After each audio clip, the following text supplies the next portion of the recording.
Magandang araw sa atin mga kalingap. Mga kalingap, may panibagong mission o tutulungan muli si Kuya Rab.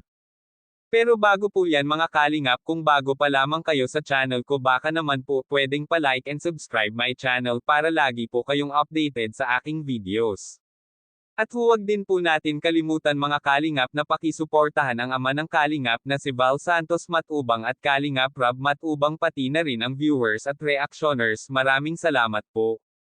Mga kalingap, may panibagong matutulungan na naman ang Team Kalingap. Ito ay na-scout ni Kuya Juan TV at inilapit niya ito kay Kuya Rab para matulungan ang isang dalagitang si Maribel na takot sa kanyang stepfather.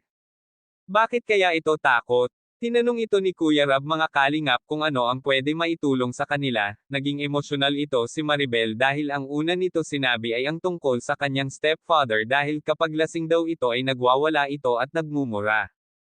Kahit hiting gabi daw ay inaakay na lamang ni Maribel ang kanyang lola na bulag para lamang makatakas sila sa kanyang malupit na stepfather.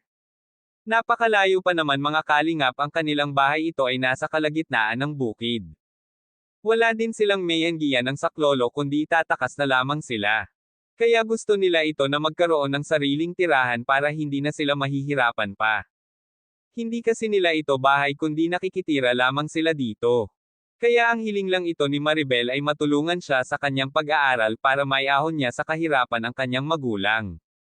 Nakikibunot lang kasi ng mani ang kanyang magulang kaya hindi rin sapat ang kanyang kita dito mga kalingap. Minsan kapag wala daw ito trabaho ay binibigyan na lamang daw sila ng mga pagkain kapag may mga sobra ang mga tao.